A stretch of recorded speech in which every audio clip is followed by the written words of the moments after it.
ప్రభుత్వ పాఠశాలల్లో సమస్యలు పరిష్కరించాలని, ప్రైవేట్, కార్పొరేట్ విద్యా సంస్థల ఫీజుల దోపిడీని అరికట్టాలని డిమాండ్ చేస్తూ ఎస్ఎఫ్ఐ ఆధ్వర్యంలో సిరిసిల్ల జిల్లా కలెక్టరేట్ ఎదుట ధర్నా నిర్వహించారు.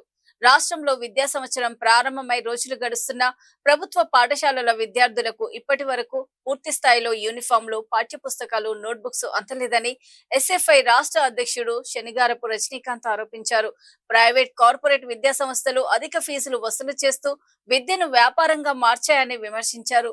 ఫీజుల నియంత్రణకు ప్రత్యేక చట్టాన్ని వెంటనే అమలు చేయాలని, పాఠశాలల ద్వారా పుస్తకాలు, యూనిఫామ్లు తదితర వస్తువుల బలవంతపు విక్రయాలను అరికట్టాలని వారు డిమాండ్ చేశారు.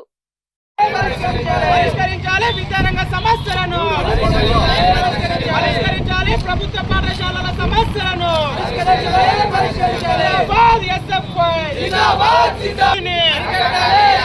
అరికట్టాలి. ప్రైవేట్ పాఠశాలల ఫీజుల దోపిడీని నియమించాలి. ప్రజలను ప్రతి మండలానికి రెగ్యులర్ ఎంఈఓ పోస్టులను పరిష్కరించాలి. ప్రభుత్వం జిందాబాద్ ఎస్ఎఫ్ఐ, జిందాబాద్ ఎస్ఎఫ్ఐ, అరికట్టాలి. ప్రైవేట్ కార్పొరేట్ స్కూళ్ళ ఫీజుల దోపిడీని అరికట్టాలి.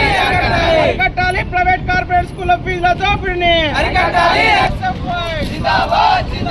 పరిష్కరించాలి. ప్రభుత్వ ధరను ఫీజుల నియంత్రణ చట్టాన్ని తీసుకురావాలి. ఫీజుల నియంత్రణ చట్టాన్ని నియమించాలి. రాష్ట్రంలో విద్యాశాఖ మంత్రిని నియమించాలి. రాష్ట్రంలో విద్యాశాఖ మంత్రిని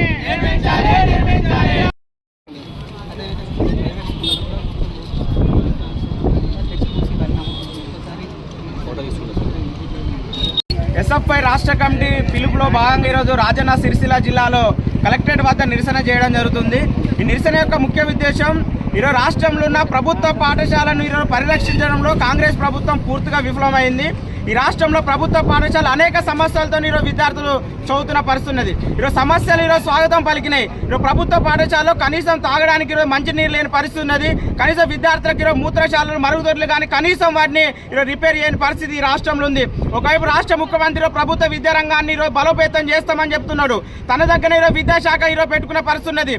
దాంతోపాటు తెలంగాణ ఎడ్యుకేషన్ పాలసీ యొక్క నివేదిక ఈ రాష్ట్రంలో ప్రభుత్వ పాఠశాలలు ఏ విధంగా ఉన్నాయి, ఈ రాష్ట్రంలో ప్రభుత్వ పాఠశాలలో ఈరోజు ఎంతమంది టీచర్లు ఉన్నారని నివేదిక ప్రకటించింది. కానీ దాని తగ్గట్టు ఈరోజు అకాడమిక్ ప్రారంభంలోనే కనీసం ఈరోజు బడ్జెట్ కేటాయించడం పడుతున్నది. ప్రత్యేక బడ్జెట్ ఈరోజు ఎందుకు ఈరోజు ప్రభుత్వ పాఠశాలకు కేటాయించడం లేదు? ఈరోజు రాష్ట్రంలో ఉన్న 26,000 ప్రభుత్వ పాఠశాలను 4,000 పాఠశాలను కుదించే పరిస్థితి ఉన్నది. అంటే ఈ రాష్ట్రంలో నూతన విద్యా విధానం పేరుతోని ప్రభుత్వ పాఠశాలను తీసివేసే కుట్ర రాష్ట్ర ప్రభుత్వం పన్నుతున్నది. కాబట్టి దీన్ని ఎస్ఎఫ్ఐ ఈరోజు వ్యతిరేకిస్తున్నాం. దాంతోపాటు ప్రభుత్వ పాఠశాలను సందర్శించడానికి కనీసం ఈరోజు రెగ్యులర్ ఎంఈఓ పోస్టులు లేరు. ఈరోజు జిల్లా విద్యాశాఖ అధికారి కూడా ఈరోజు రెగ్యులర్ లేని పరిస్థితి ఉన్నది. కాబట్టి రాష్ట్ర వ్యాప్తంగా ఉన్న రెగ్యులర్ ఎంఈఓ పోస్టులు ప్రతి మండలానికి కేటాయించాలి. ప్రతి ప్రభుత్వ పాఠశాలను విజిట్ చేయాలి. దాంతోపాటు మధ్యాహ్న భోజనం కేవలం 7 రూపాయలు, 8 రూపాయలు మాత్రం ఈరోజు మధ్యాహ్న భోజనం అందిస్తున్నారు. చాలని ఈరోజు భోజనం ఈరోజు విద్యార్థులకు అందిస్తున్న పరిస్థితి. ఒకవైపు బ్రేక్ఫాస్ట్ అందిస్తామని చెప్తున్నారు, ఒకరు మధ్యాహ్న భోజనం మంచి పౌష్టికరమైన భోజనం అందిస్తామని చెప్తున్నారు. కానీ ఎక్కడ కూడా దీనికి ప్రత్యేక బడ్జెట్ కేటాయించలేని పరిస్థితి. రాష్ట్ర ముఖ్యమంత్రి ఏదో మాటలతో ఈరోజు పూటగడుతున్న పరిస్థితి. కాబట్టి ప్రభుత్వ పాఠశాలలో విద్యార్థులకు పౌష్టికాహారమైన భోజనం అందించాలని ఎస్ఎఫ్ఐ డిమాండ్ చేస్తున్నది. అదేవిధంగా ఈ రాష్ట్రంలో ఈరోజు పుట్టగొడుగుల ప్రైవేట్ పాఠశాలలు వెలుస్తున్న పరిస్థితి.